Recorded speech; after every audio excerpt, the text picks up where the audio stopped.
So welcome to another Buzzslayers interview. This is everyone in ChannelChanger. We got Mike, we got Sam, we got Jacob. Thank you guys for being here. I mostly want to talk about, I Can't Stop Sweating, which is, an awesome EP. But before we get into that, all right. So Sam, just to give you a little preview.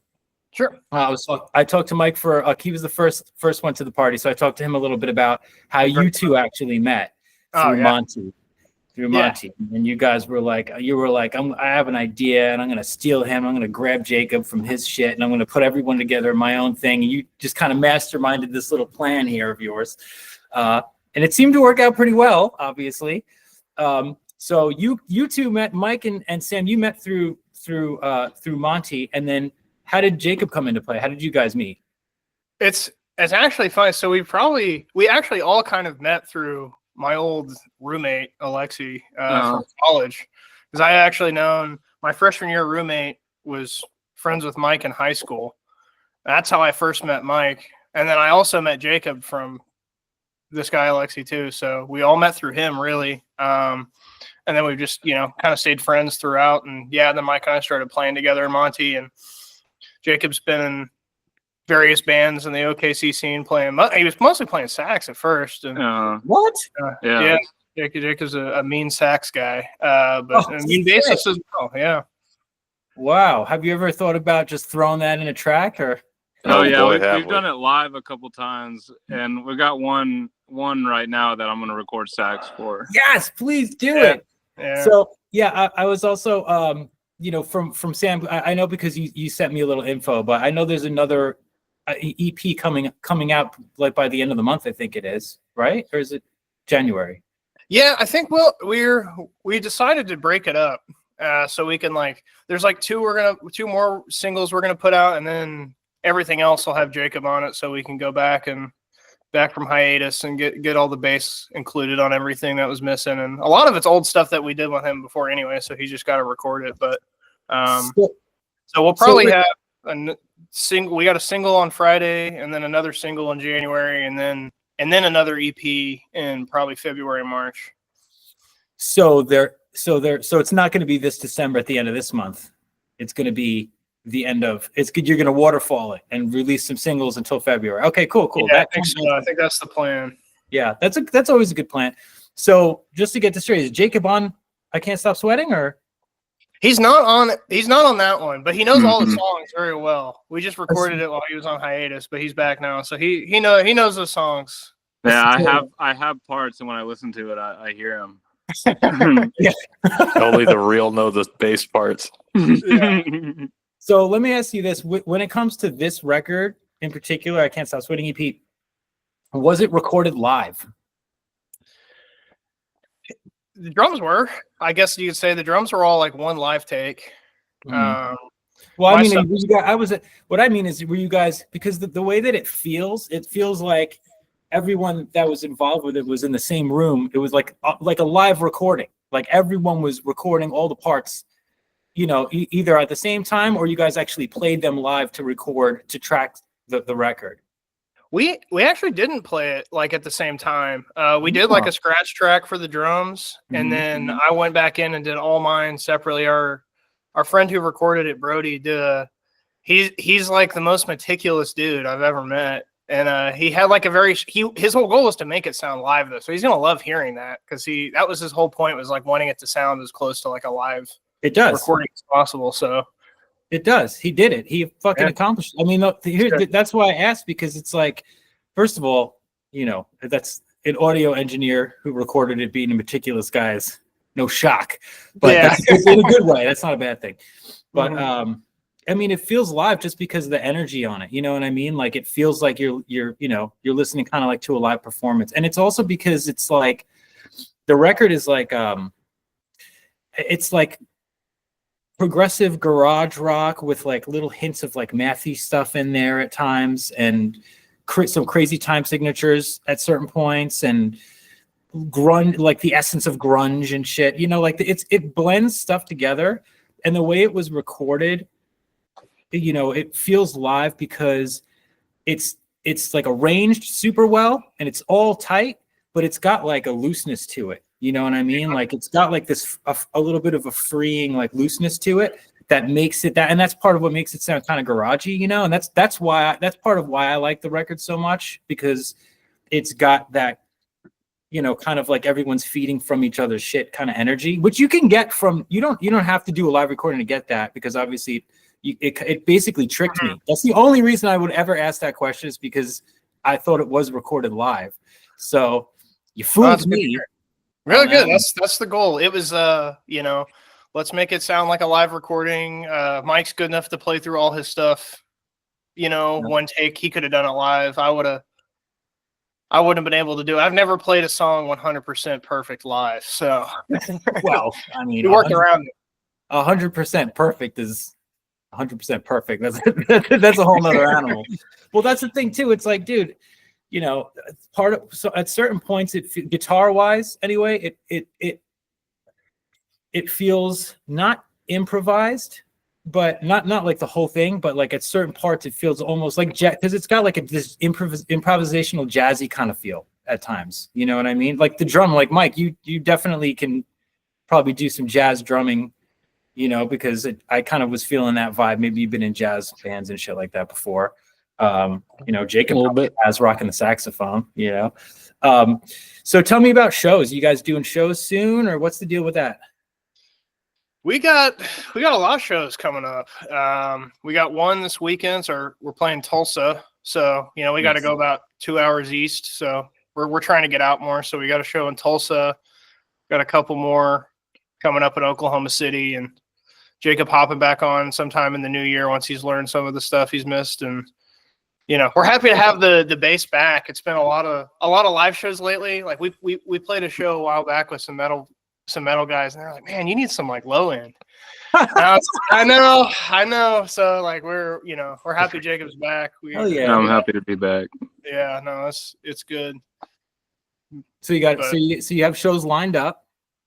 Oh yeah, you guys are rocking that end, and then you're somehow in the midst of that, you're working on the new record. Right. Yeah. Yep. Finishing up some stuff for sure. Okay. And then, so what about like, let's start with you, Sam. Like I just learned about Monty, and if there's any recordings out there, don't start showing action figures now, because I got a whole you can't beat me, man. I'll nerd out on you. But I haven't heard Monty yet, obviously, but you know, for you, Sam, like, can you give me some of like your, like, as a guitar player, but also as like a, you know, songwriter, you know, in a band, you know, because you guys are the kind of band where it's like, you know, if there was an element that was like different, it wouldn't kind of flow the same way. You know what I mean? So everything kind of comes. Go ahead. Oh yeah, no, I get what you're saying. I was going to ask about influences. Oh, I could go on for 100 years. All right, I'll tell you what. Then I'm going to be a pain in the ass. You're going to hate me for this, okay? But no, contain me. You will, please. trust me. Just give me, as just not even just like a guitar player, but just in general musically, give me just your top 5. It doesn't have to be a vault. Like he hates me. See his face? He hates me. No, I got you. Sam is so happy you asked. Yeah, he's so happy you asked him that. Yeah, no, that's good. I need 5 to contain me. I'd say the last couple years has been Mingus. I got. He's right. Mingus has been like my biggest. I've gotten real into Charles Mingus. John McLaughlin from Odd Vishnu Orchestra. Zach Hill, definitely huge. And then Steve Albini for sure was one of them. Steve Albini? Steve Albini? Yeah. He was in a lot of. He was like a big proto. Don't get him started on Steve Albini. No, he's like a super prolific producer, and also he was in Shellac. He was in Big Black.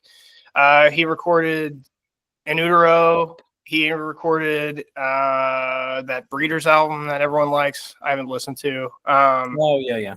I think he did Surfer Rosa, or one of the other Pixies albums. So he's just a prolific guy. He died last year, but he was a big guy for me. And I got one more. Lately, I've been listening to a lot of Marnie Stern. She's like a ripping guitarist. I'm like normally anti-tapping, you know. Yeah. I would say anti-tapping is like a philosophical, it's just one of those things. It's not for me, right? Right. But like this Calamari Stern, she's like a complete anomaly for me. Like I love it when she taps. She's like a crazy tapper, so I've been kind of into her lately. But that's my 5. So all right, what about you, Jacob? Let's go with you. What are your top 5 musical influences, pretty much of all time? Doesn't have to be bass craziness, just whatever in general. Yeah, top 5. Probably Pavement's my number 1. I love Pavement. Top band of all time. Honestly, I was just listening to that song "We Dance." You know that song? Yeah.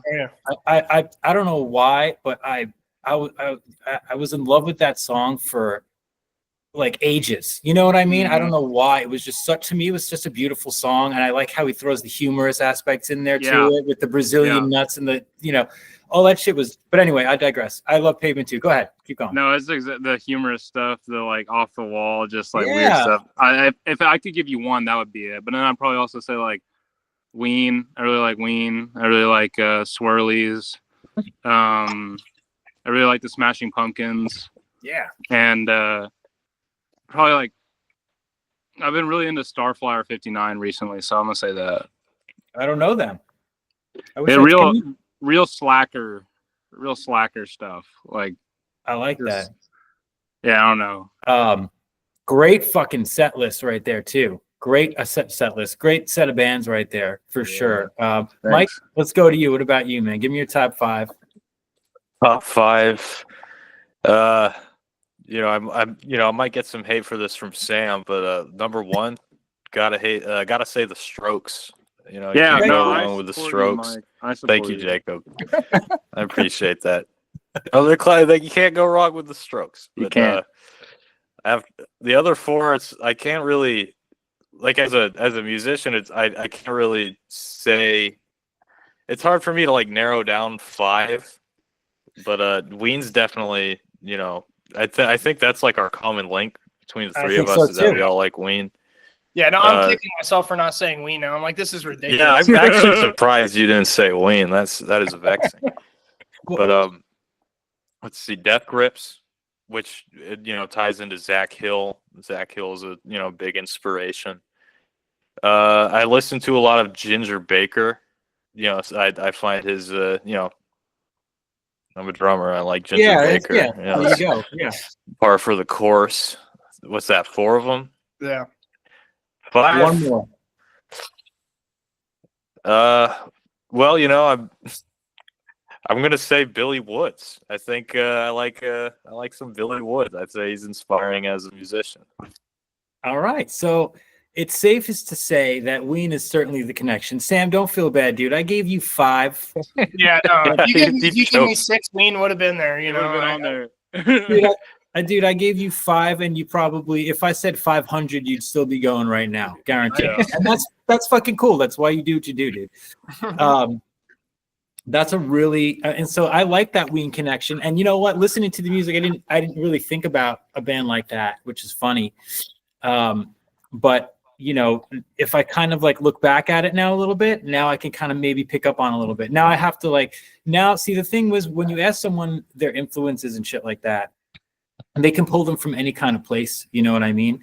You can pull them from records that your mom listened to when you were fucking growing up. You can pull them from, that one time you were sitting with your good friend in the car back when you were fucking 16 and you heard that one track and it blew your fucking mind, and then they were your favorite band. You spent the whole night pointing at the fucking speaker. You rewind it, that kind of shit. You can pull it from anywhere. So when you ask somebody about where their influences come from musically, now what I like to do, because I dabble, I play a little guitar and stuff, but I'm not like, full on, but I'm in love with music. So it's my entire life, basically. Obviously I've been doing this for years based off of that. But when it comes down to it, you go back and listen to the record again now. Now I got all these bands. I got Pavement, I got Ween, I got Zach Hill, I got all this shit, even the Strokes. Now I'm gonna go back and listen to the record and see if I can pick up on any of that kind of shit in there. And it's fun to do that, because for me, it's like peeling layers back. You know what I mean? It's like, oh, cool. Now I fucking see it. Like now I can hear a little bit of that. But anyway, yeah. Thank you guys for answering that one. I know that was kind of a pain in the ass one. I got one more, Steely Dan. I forgot to mention Steely Dan. Bodhisattva. I like how everyone that Mike lays on, that Sam's like, oh shit. Yeah. I'm not near as big of a Steely Dan head as Mike, but like, you know, what's Mike? What's the first one? What's the first album? Can't Buy a Thrill. Yeah. Can't Buy a Thrill. Great album. Oh yeah, banger, classic. Yeah. I'll stop. Banger after banger. All right, yeah. Banger after banger. So how did the I Can't Stop Sweating EP come together? Because I know that was also your style is kind of dropping stuff in that waterfall kind of format where you drop single and then you drop single and then you drop the last single and that kind of completes the EP. You know, because it's like obviously they're all, you know, it feels like I said, it felt live. Like I actually thought before you told me that the whole thing was tracked in the same day, all at, you know, not in one take, but tracked all in the same day, in the same place, the same fucking day, you know? So I was like, oh, okay, well, you know, that's how they did it. But now that I know differently, you know, because it's like I'm sweating, you know, sweating too, you know, and then it's like I'm still sweating, you know, and it's like they kind of go together in a strangely conceptual way, you know. So did you like, how do you guys do that aspect of it? Do you have like kind of an idea for a song and bring it to them, or do you guys kind of get together and then you riff it off and it grows into something from there? How does that work? Mike, you answer this one. So basically,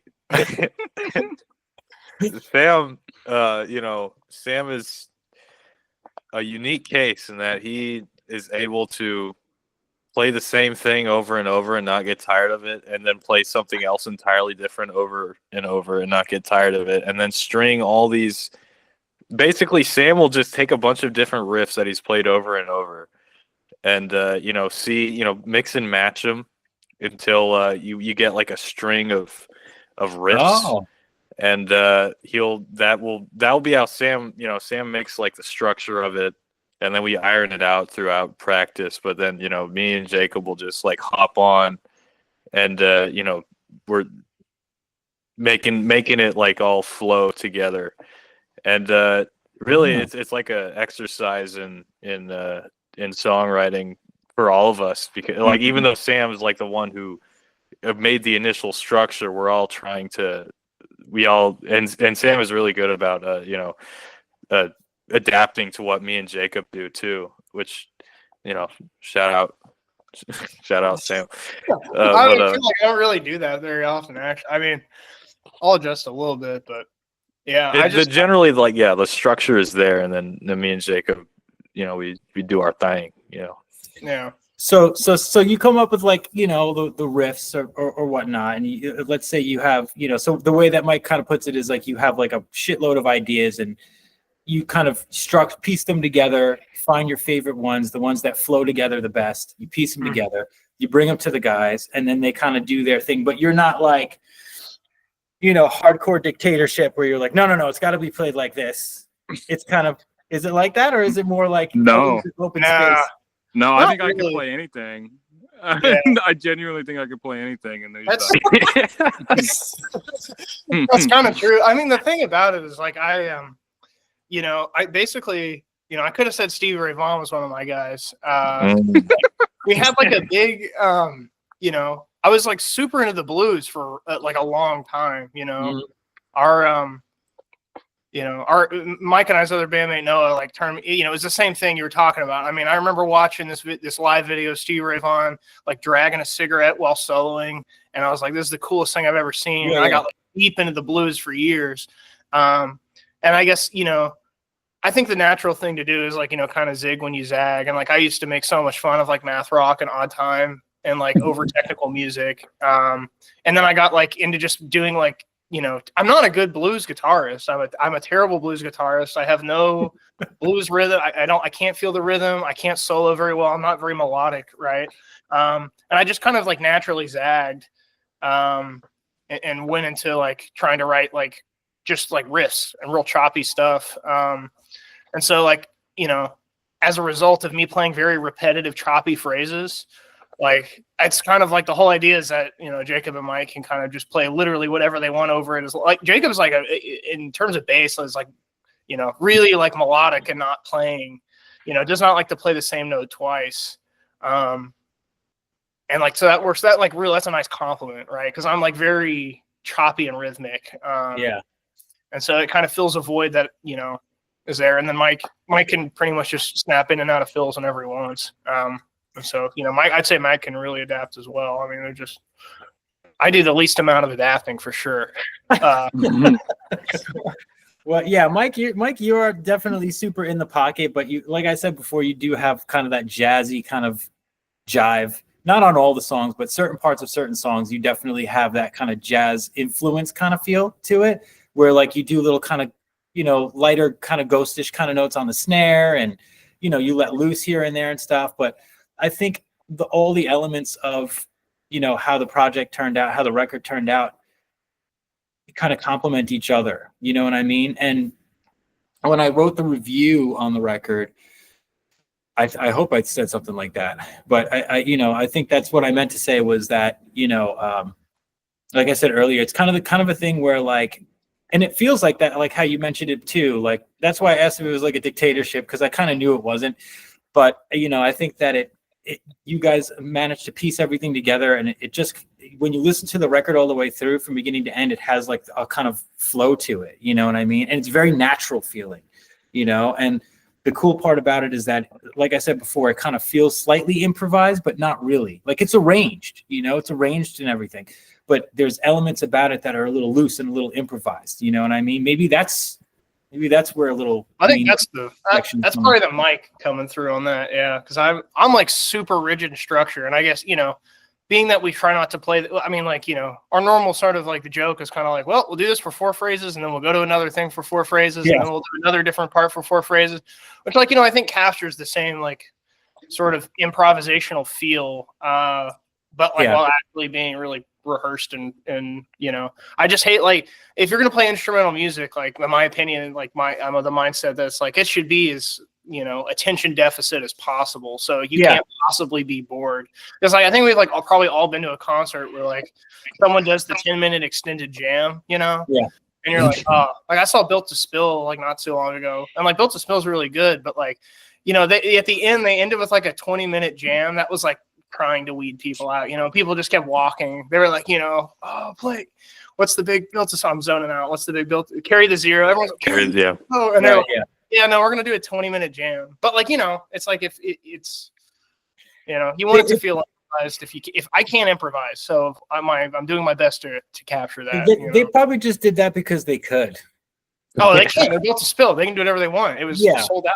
It's like that's like their big hit kind of thing. So it's like, all right, cool. We're gonna just jam this out for 20 fucking minutes. Oh yeah. You know, but yeah, no. I mean, I think my favorite thing about the record is that flow and that kind of natural, almost live approach. So I hope you get the same. Are you gonna have the same people doing the engineering for this record and all? Is everything the same? We've got the next couple singles will be our friend Brody, and then we have another couple songs that we'll probably release together, that are with our other friend Carter and his Jacob's other bandmate, from his other band Easier. So and then we'll have some more with Brody after that, and we'll probably utilize both of them at the same time at some point. We got to share the love. We have lots of, you know, they're both wizards. Wizards. That's awesome. I mean, it's almost like a strange collective of some type. You know what I mean? Which is cool. I dig that a lot, actually. We have a little ecosystem here in the city, and you know, we're working on building a compound. That's awesome, man. Well, you know, I'm gonna first of all, again, thank you guys for coming in and doing the interview. But I really did, like, honestly enjoy the fucking record. You know, I'm not like a full of shit dude that's whatever. I really love the fucking record, and definitely send me the new stuff that you guys are gonna come out with. And Jacob, lay some sax down on that shit, because that would just be dope. He's doing it. Yeah, we'll send it when we get the one with the sax. We'll send it your way. Yeah. I just think it would be such a cool textural addition to the kind of shit that you guys do, you know? The crowd goes crazy. Yeah, the sax goes crazy on it. We have to, he's like for a while, like the Jacob sax, it was like the talk of the town. Everybody wanted a piece, and I was like scared to, ever ask him to do the sax because it's like, it's like one last job for him, kind of. Out of the cabin in the woods chopping. He's like nervous to ask you about laying sax down on the track. Please don't do that. don't push Jacob away with saxophone shit. Don't do that. Yeah, saxophone's something. I'll do it. I mean, you're still playing bass on the track. I just think just the thought of it sounds like it would sound dope. That's I'd much rather. I'm excited to play saxophone in this context and not in like a interstitial, like kind of like melodic kind of way. Yeah. And like I don't know. I just played so many kind of like background filling up texture type saxophone where I come in for like a melody every now and then that it gets so whatever. I would much rather like riff on like 10 hours of white noise. Like that sounds awesome. That's what we like. Fun. That's way more fun. That's way more Ween also. So fuck yeah, do it. But again, thank you guys so much for showing up, especially this late. I super fucking appreciate you guys are awesome. I really appreciate it. Reach out with any music anytime, and I hope you guys fucking keep rocking, man. Thank you. Thank you. Yeah, thank you. All right, thanks guys. Appreciate it. Have a good night. All right, you too. Bye guys.